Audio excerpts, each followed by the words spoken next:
Let's open the book on this.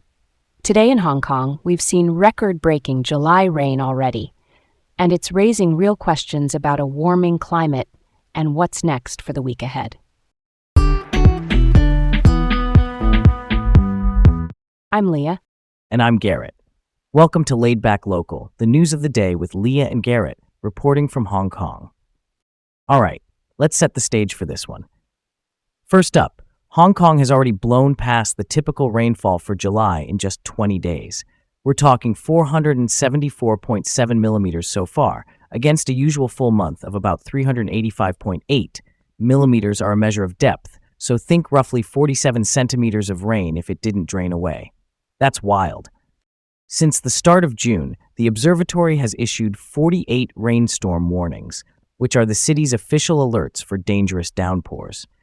That's nearly double last year's count over the same stretch. June itself was soggy too, at 600.5 millimeters, about 22% above normal. And heads up, more squally weather is expected as a tropical cyclone approaches. A tropical cyclone is basically a rotating storm system over warm seas that can bring intense rain and wind, even if it doesn't make direct landfall. That's so much water, and honestly, it makes me think about the bigger picture. A meteorologist is warning that global warming could mean heavier downpours here. Global warming, just to put it simply, is the long-term rise in average temperatures, which lets the air hold more moisture and then dump it in short, intense bursts. Why is it hitting us so hard right now, though? Yeah, that checks out. Warmer seas and air mean more fuel for rain, and when a tropical system brushes close, it can wring that moisture out fast. Add in our monsoon setup, and you get those sudden, heavy bands. That's a curveball for drainage and slope safety. Short-term, stay weather-aware. Long-term, I'm down for more resilient design, like better hillside protection and flood-ready streets. Totally. Sustainable fixes can be simple and local too, like keeping drains clear and using permeable paving that lets water soak through instead of pooling. Let's keep it moving. Next up, an internet personality named Ho Huen, better known online as Mr. Ho, has been sentenced to 2 months in prison for stabbing his wife, Ye Shuding. The couple first drew attention after appearing on a television show in 2024, then married in March 2024.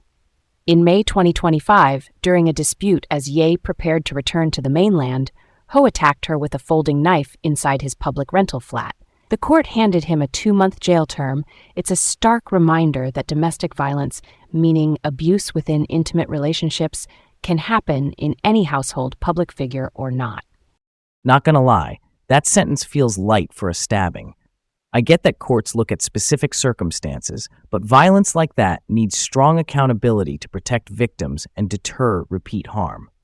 Real talk, support networks and reporting channels matter here too, so people know help is available and taken seriously. All right, let's roll on. Switching to the courts, Hong Kong High Court Judge Mr. Justice Wilson Chan Ka-shun faces a retrial order after a plagiarism scandal. Chan was found to have engaged in what the court called impermissible judicial copying. In plain terms, plagiarism, copying without proper independent reasoning. Nearly 95% of a 2024 judgment was lifted from the defendant's counsel's written arguments. On July 15th, the appellate court, that's the higher court that reviews lower court decisions, ordered a retrial. The original case involved a dispute over the sale of shares in a company called Lully Corporation. This isn't the first time Chan has been reprimanded over copying, and the concern raised is about independence and fairness. Judges need to show their own analysis, not just mirror a party's submission. Keeping it real. That's disappointing. Courts rely on trust, and trust comes from transparent, original reasoning. If a judgment mostly echoes one side's brief, even if the outcome could still be right, the public is left wondering whether the judge fully weighed all angles. That's close to the heart of it for the rule of law. Decisions must be seen to be independent, not just be independent.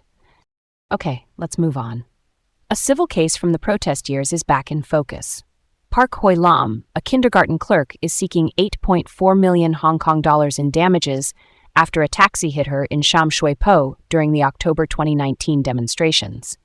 The driver is Henry Cheng, who says he lost control after being attacked by protesters.